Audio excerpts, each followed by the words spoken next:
I want to talk about some of that stuff because I do feel that presence. I really do, and constantly ask for forgiveness, both in the morning and at night when I pray.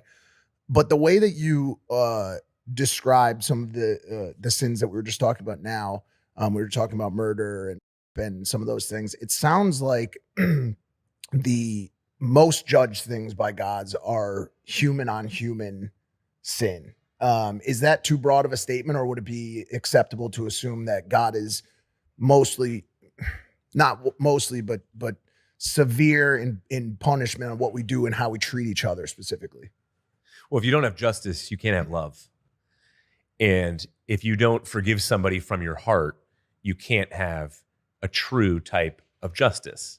I don't believe so, at least. Because if you're going to reconcile, for example, with somebody who you really hate, back to this topic, you have to forgive them in your heart, and then you can seek justice and then reconcile. But you can't just seek justice for what they did to you and then say, whatever, we're reconciled. No, you have to have that level of forgiveness first. And if that doesn't occur, then there's no ultimate reconciliation. And I think this is kind of off your good point, but I just want to touch on, I think in our culture today, it's becoming more and more individualistic, where it's all about me. It's not about community. And so when it's all about me and my own personal ambitions and dreams and where I can get, we see the breakdown, if that's true in a marriage, like really high percentage chance that is going to end in divorce because it's about my dreams. And if you get in the way of my happiness, we're done. But you see it in society. And so when that occurs, forgiveness is like impossible, because to your point, you're going to be constantly warring against different people who bump up against you. And if we can't get to the point of saying, no, it's about community, it's about self-denial, like Christ talked about, not about self-assertion, then we're going to never forgive. Like if it's about me, my dreams, and you can't forgive. So that's why we see forgiveness, which I love that you put such a heavy emphasis on forgiveness. It's becoming completely obsolete in our culture today because it's individualism. Completely. But by the way, it's like, man, I feel like at least cancel culture, right? On X, dude, everyone is the judge, jury, and executioner. Yeah. Who, why, and how did this happen? Where everyone thinks that they have the ability to presume someone good or bad and then be vocal about it online. Right. It's a weird culture, man. Yeah. Forgiveness is becoming harder and harder. Admittedly, even like for me, Right. The world is headed in an interesting direction, which is why I actually love religion for this, because in a world where like it's just so hard to understand yourself and be guided by, I don't know, your friends, your parents, things you see online, your environment in general, this code, this Bible, or any scripture from any religion usually is a good testament as to how someone could live and lead a good, healthy, positive, beneficial life. Do you see religion as something totally different? Like, is this historically true?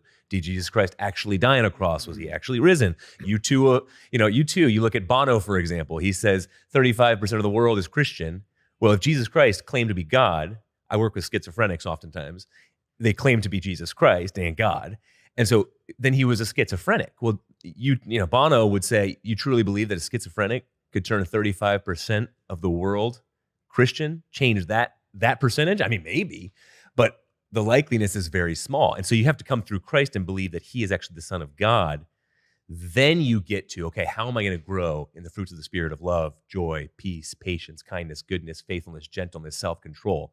But it has to come through first believing like true faith. He's the Son of God, or he's not. And so just drop this whole thing. I appreciate your practicality. And by the way, the resemblance that you two have is uncanny. It's incredible. And the 30s, you become your dad. Right? Yeah, please don't tell me that. Sorry, Greg. So long my hair. And actually, the first thing you said to the first response to his question was, you said, I don't know. And I think a lot of hard questions. I think there's a lot of maturity and nobility in a human being able to say, you know what? I don't know. But that's a strange thing about this scenario, and I've heard you speak about this in the past. No one is ever going to be able to bring to you this bulletproof proof that God exists or that Jesus exists, right? Which, to answer your question on when I say convince me to become Christian, is it synonymous with like saying convince me to become a Republican? think, I guess what I am looking for and what I have always struggled with is like the proof per se. Like I haven't really had like a come to Jesus moment that I know some people have had. I haven't had and have abided by the guidance of the Bible to lead me to like a happy, successful place in my life. I just try to be a good person. I try to work hard and I try to love the people around me as much as I can. And by the way, I f up a lot, but I guess like I started by saying I'm just like unwilling to subscribe to a religion, because then I guess this leads into this conversation.